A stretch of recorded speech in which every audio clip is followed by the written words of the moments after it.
Hey, welcome to our studios here, John. Nice to be here. Thanks for having me.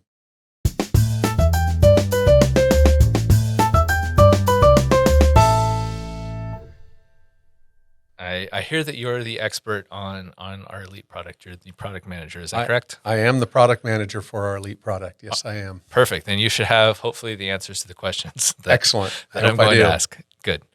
Okay, so what happened with Elite in quarter one of 2023? I just want the highlights. I don't need to know everything that happened. Just like a couple minute overview. Yeah, you bet. So we did a lot of work, like we always do, improving product and bringing new value to our users.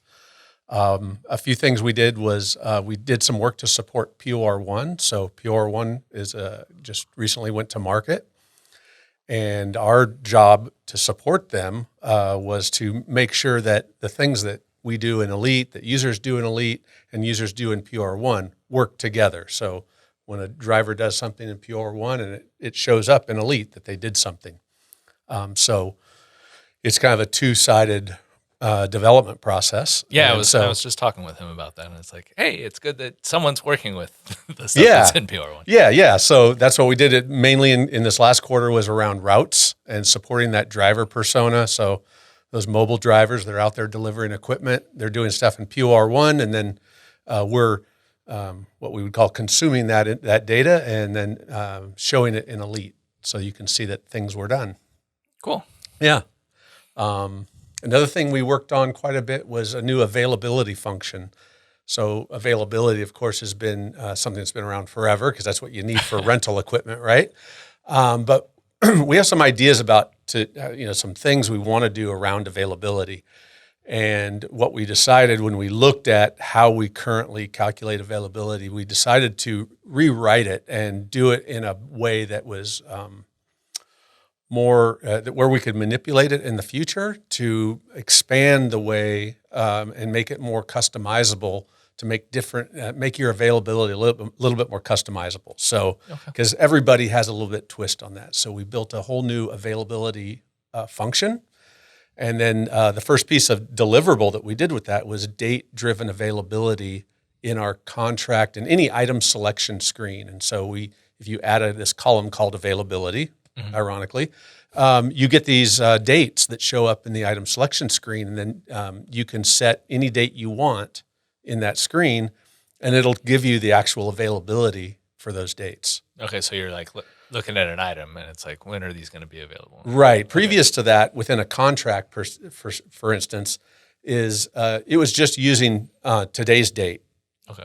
So now you can set any date, and it'll give you what the availability is. Awesome. So that was really cool. And like always, we're always developing Innovate ideas. We did that just in the first quarter. We developed 10 Innovate ideas. So we're constantly scrubbing the Innovate platform, looking for ways that we can deliver users value and their ideas that they've come up with. So one of them was actually that date-driven availability. So that was a Innovate idea. We also did work to replace an hour meter, which has been on the Innovate list for quite some time, had a lot of votes. And then the other one was to display a notification when you're finalizing the dispatch process and there's unpaid contracts. So it alerts the dispatcher that, hey, these people haven't paid yet. So that would be useful information to have. Yeah, useful information to have. So those were all Innovate ideas. And like I said, we did 10 of them, but those were kind of the three highlights. Cool. All right. Now, I know product managers love promising things in the future, even though they have no actual control about like, hey, this will actually be generally available. Right. So I just want to preface this whole section with, hey, things are subject to change. Yep. But what's coming up in quarter two that you're looking forward to?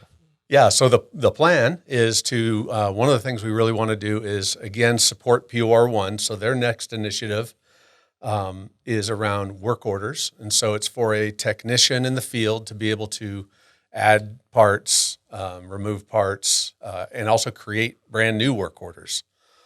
So that'll be exciting. That'll bring a lot of value. The other thing we're doing is we're also supporting our e-commerce division. They've created a consumer portal, and so this is a place where consumers, the end user of the rental equipment, can log in, manage their rentals, call things off rent, pay for rentals. And so we're doing a lot of work to support that, because the consumer portal for an Elite customer, their consumers, all of that data is driven by the data in Elite. And so we deliver that through the API, which is really exciting.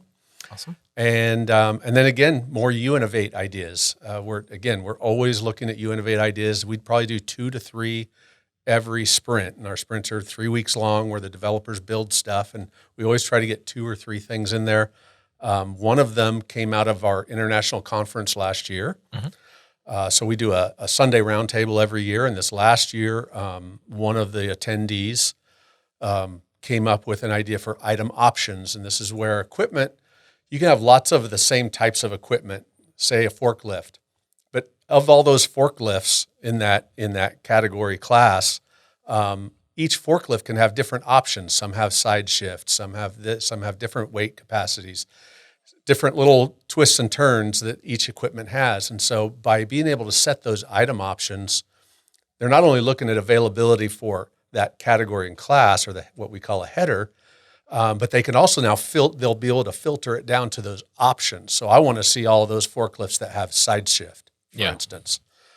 So that'll be a real game changer. We think people will really love that. We did an empathy session with a bunch of users and got a lot of great feedback. And so we have a real clear idea on what it's going to be, and we're ready to build it. Yeah, you can imagine normally getting very confused about, like, there's a lot of options here. I forget which one has that ability and which one doesn't. Yeah, because sometimes you don't know. You just don't know. Yeah. And people have done it. There's been lots of workarounds that people have done in point of rental for a long time, using different like unused fields to squeeze in like abbreviated options and different things just to try to make it work.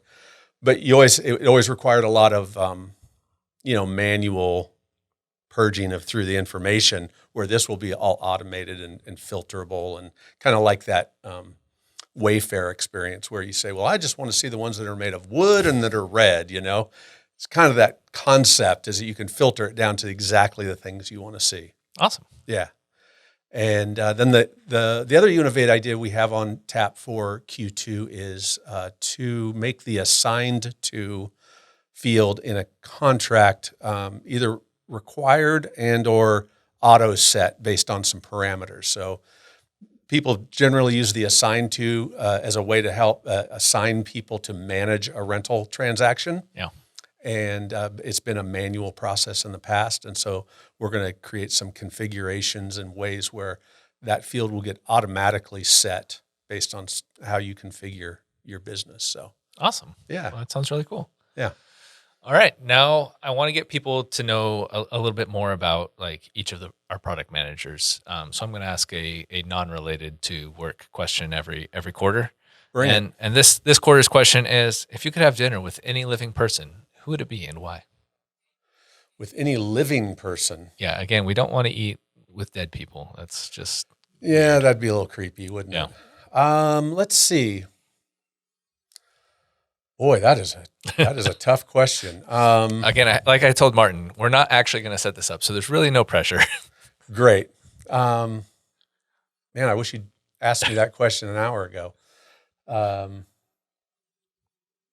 For those watching or listening, we just had lunch. So. I think Elon Musk. I would love to sit down and chat with that guy. He's just he seems crazy and brilliant and eccentric, and I like the way he thinks generally. He would just be an interesting person to sit down and just hear what he has to say about things. Okay, all right. Everyone seems to think that there's going to be conversation at this dinner. All right. Well, thank you for joining me this quarter. And I look forward to seeing you next quarter. All right. Thank you, Brian. Cool. Thanks for having me.